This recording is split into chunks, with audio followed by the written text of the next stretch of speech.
apa dampaknya untuk industri pembiayaan? Kapan kira-kira, bunga di industri pembiayaan ini juga bisa menyesuaikan dengan penurunan suku bunga dari Bank Indonesia? Oke, terima kasih Mbak Anneke. Jadi kalau kita lihat mungkin ini awal dari berakhirnya suku bunga yang tinggi ya, stay high for longer di Indonesia.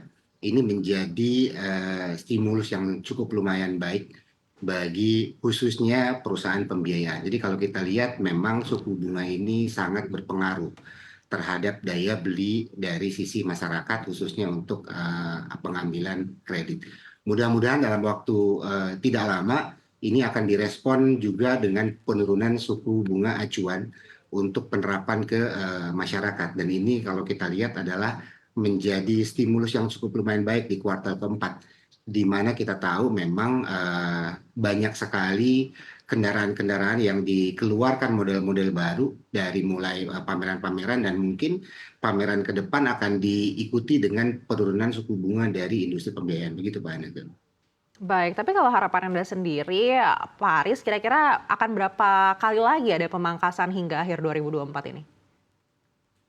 Kalau kita coba melihat dari sisi objektivitasnya, mungkin masih ada satu kali lagi penurunan suku bunga, ya 25 basis point menjadi 5,75. Walaupun kalau kita lihat stay high for longer ini udah cukup lumayan lama di Indonesia. Kalau kita tadi mengutip dari statement Mbak Anneke dari tahun 2022 Agustus, kita meningkatkan suku bunga sampai dengan 225% sampai dengan tahun 2024 ini. Tapi minimal di pemerintahan yang baru yang akan segera kita kita temui di tanggal 20 Oktober ini akan ada sesuatu yang baru, khususnya adalah penurunan kembali suku bunga acuan 7 days repo rate di akhir tahun mungkin sekitar 25 basis point Pak Andika. Baik, kita lihat di pasar keuangan ini sudah, mulai mengalir deras dana asing yang cukup signifikan di berbagai instrumen pembiayaan begitu. Tapi kalau, Anda sendiri melihat untuk di sektor real sendiri di saat sebelumnya pengusaha ini banyak yang mulai wait and see, apakah dengan adanya pemangkasan ini sudah akan langsung lebih agresif atau menurut Anda masih ada lagi yang ditunggu hingga akhir tahun? Dari perusahaan pembiayaan sendiri ada banyak sekali stimulus terkait dengan pertumbuhan bisnisnya. Salah satunya adalah dari banyaknya unit-unit baru dari roda 4 yang baru diluncurkan di akhir tahun 2024. Kita tahu sendiri kemarin ada Gias yang meluncurkan banyak sekali unit-unit baru, bahkan brand-brand baru dari Tiongkok yang cukup lumayan banyak diminati baru dikeluarkan dan atau baru diproduksi dan dipasarkan di tahun 2024 ini. Masih ada 3 aktivitas ya Gias di Bandung yang dimulai tanggal 25 sampai dengan 29 September, ada juga Indonesia Motor Show dan ada Gaikindo. Dan ini juga ditambah dengan penurunan suku bunga acuan. Nah, ini akan menjadi indikator-indikator positif untuk market melihat bahwa geliat perusahaan pembiayaan akan dimulai lebih agresif lagi dimulai dari kuartal keempat 2024 ini. Baik, untuk 3 event yang mungkin tengah kita tunggu ini, apakah menurut Anda akan cukup agresif, bahkan nilainya mungkin akan lebih besar daripada seluruh penjualan sejak di Januari 2024 ini ketika mungkin masyarakat tengah wait and see, atau menurut Anda belum akan seagresif itu? Kalau kita melihat dari Gaikindo sendiri, awalnya mereka mempunyai keyakinan yang cukup lumayan tinggi bahwa akan bisa menembus 1,1 juta.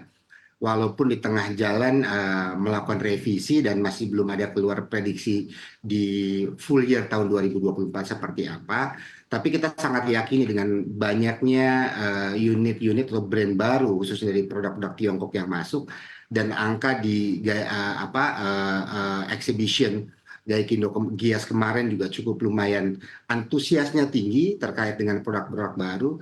Kita sangat meyakini bahwa akan ada pertumbuhan yang signifikan berbanding dengan kuartal 1, kuartal 2, dan kuartal 3. Tapi apakah akan lebih tinggi daripada yang kita ekspektasi untuk bisa mengkompensate angka full year? Mungkin tidak setinggi itu karena masih banyak sekali tantangan khusus di kuartal keempat yang salah satunya adalah deflasi yang kita sama-sama hadapi 4 bulan berturut-turut dan juga mungkin kita melihat bahwa daya beli masyarakat ini kita tunggu sampai dengan kembali lagi ke rebound lagi ke tingkat yang normal, Mbak Anita. Baik, artinya dari industri otomotif Anda masih merasakan dampaknya penurunan daya beli masyarakat hingga saat ini?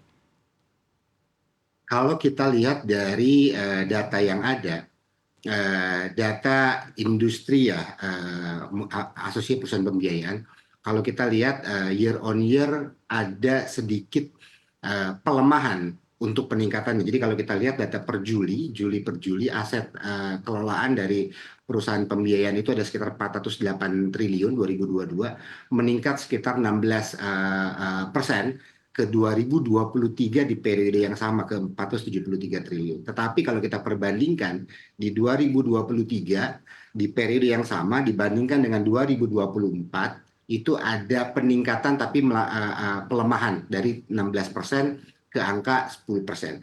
Itu sebetulnya linear ya, linear dengan penjualan di Gaikindo sendiri. Kalau kita lihat di Gaikindo sendiri 2022 berbanding dengan 2023 full year ada peningkatan 9%. Tapi kalau kita perbandingkan year on year di periode Agustus ada penurunan sekitar 17%.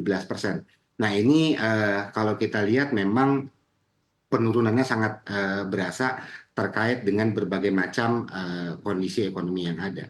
Tapi kembali lagi di kuartal keempat dengan penurunan SBI ini dan banyaknya unit baru, dan mudah-mudahan ini juga akan menstimulus daya beli masyarakat ke depan. Kita masih mempunyai harapan yang cukup lumayan baik bahwa kuartal keempat akan menutup gap di industri di full year tahun 2024 ini.